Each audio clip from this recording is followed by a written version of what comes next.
Did you know that football once looked like this, and that we played with rocks instead of a ball? See, a lot has changed in football over the years. So, how did we get here? Well, it all started 3,000 years ago when the people of the then Mesoamerican discovered a brilliant way to have fun by inventing a game that would later dominate the world. The only difference is that the game was only played with 5 players per team, with a kind of ball as hard as a rock, and the captain of the losing team gets sacrificed to the gods. Damn! And at that point, the future of football began to seem uncertain, until the people of China decided to intervene. In the 3rd and 2nd centuries, the first known ball game involving kicking took place in China named Cuju. Cuju was played with a round ball, stitched leather with fur or feathers inside, much better than the rock-like ball, on a square field. At that point, the game began to gain popularity, and a modified form later spread to Japan, where it was practiced under the name Kemari in ceremonial forms. But how did it get to the rest of the world and become the beautiful game that we all know now?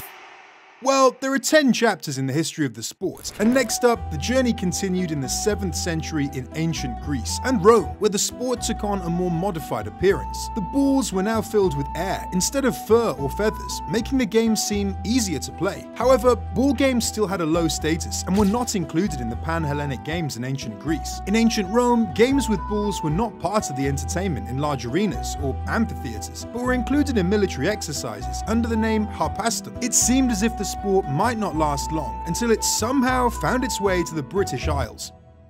And in the 12th century, the game was developed in England. In this century, games that resembled football were played on meadows and roads in England. Besides kicks, the game also involved punches of the ball with the fist. This early form of football was also much more rough and violent than the modern way of playing. And that is because the early version of football had one key aspect. Lots of people played in big areas in towns. These games often caused damage to the town and could even lead to injuries or death. Because of these issues, the game was eventually banned for many years. Wait, what? Did we almost just miss out on the great rivalry between Messi and Ronaldo? Damn! But not to worry. Football-like games returned to the streets of London in the 17th century. They were forbidden again in 1835, and at this stage the game had already been established in public schools. It took, however, a long time for the features of today's football to be put into practice. For a long time, there was no clear distinction between football and rugby. There were also many variations concerning the size of the ball, the number of players, and the length of a match. The game was often played in schools, and 2 of the predominant schools were Rugby and Eton. At Rugby, the rules included the possibility of taking up the ball with the hands, and the game we today know as rugby has its origin here. At Eton, on the other hand, the ball was played exclusively with the feet, and this game can be seen as a close predecessor to modern football. The game in rugby was called the running game, while the game in Eton was called the dribbling game.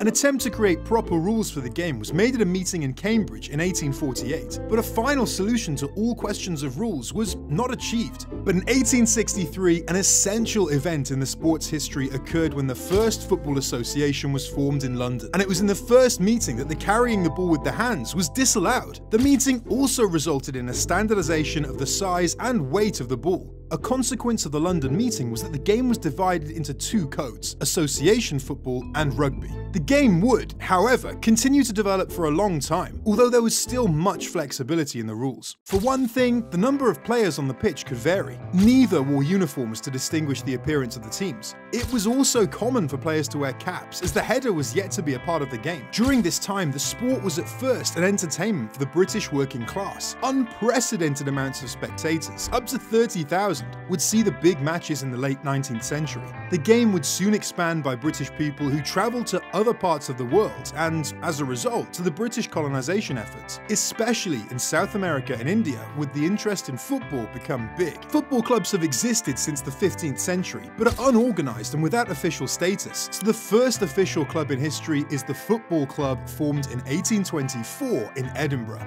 Early clubs were often created by former school students, and the first of this kind was formed in Sheffield in 1855. The English club Notts County is the oldest among professional football clubs, formed in 1862, and it still exists today. An important step in the emergence of teams was industrialization, which led to larger groups of people meeting at places such as factories, pubs, and churches. Football teams were established in the larger cities, and the new railroads could bring them to other cities. Another change successively occurred when some clubs became willing to pay the best players to join their team. This would be the start of a long transition transition period, in which the game would develop to a professional level. In 1880, interest in the game increased to the point that tickets were sold to matches. Finally, 5 years later, professional football was legalized, and 3 years later, the Football League was established. During the first season, 12 clubs joined the league, but soon more clubs became interested, and the competition consequently expanded into more divisions. For a long time, the British teams were dominant, but after some decades, clubs from Prague, Budapest, and Siena were the primary contenders to British dominance.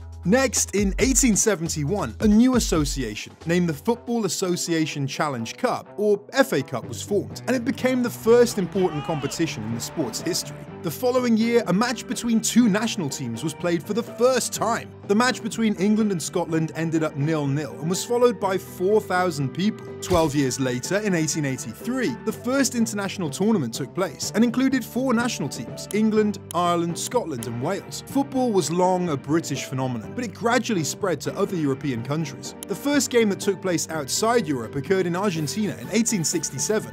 But then, in 1904, the Fédération Internationale de Football Association, or FIFA, was founded. England and the other British countries at first didn't want to join FIFA. However, they would eventually join the organisation the following year, but would not take part in the World Cup until 1950. At the time, domestic leagues then began to exist in many countries. The English Football League, established in 1888. The league expanded over time by adding more divisions based on team performance. In 1908, football was included as an official sport in the Olympic Games for the first time. Until the first FIFA World Cup was played in 1930, the Olympic Games football tournament ranked as the most prestigious on a national level. Few other sports show examples of passion to that extent, such as football. The arenas are flocked by cheering people. Already in the late 19th century, Goodison Park was built in England for the purpose of hosting football games. In 1894, the FA Cup final between Notts County and Bolton Wanderers was attended by 37,000 people. A milestone in the development of football stadiums is the construction of the Maracanã Stadium. In the year of 1950, the imposing stadium in Rio de Janeiro was ready for almost 200,000 people.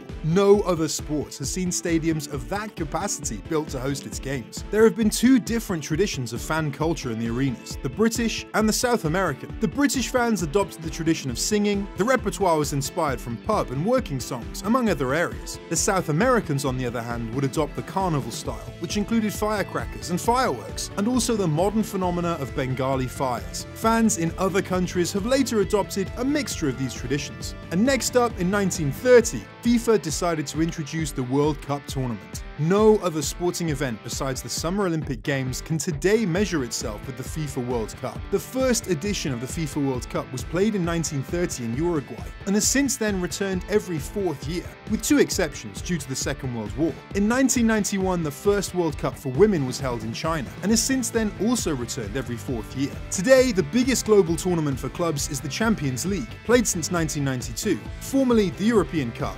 1955 to 1991. In the late 19th century, only a few national football teams existed. England and Scotland had the first active teams that played games against each other in the 1870s. Today there are 211 national associations included in FIFA. The world regions have been divided into 6 confederations: CAF in Africa, AFC in Asia, UEFA in Europe, CONCACAF in North America, Central America and the Caribbean, OFC in Oceania, and CONMEBOL in South America. Football is the biggest sport worldwide, offering a platform for individual talent and teamwork. It showcases both triumph and tragedy, comedy and drama, with moments of luck and skill. The game captures the excitement of unpredictability, reflecting the human heart and skills, along with moments of improvisation and chance. But the sport is only growing bigger and is set to even flourish more in the coming years, with the introduction of new technologies such as goal line technology, VAR, and semi-automated offsides. These technologies have enhanced the sport and also help the referees in making correct decisions, and the craziest part is the drama that it causes.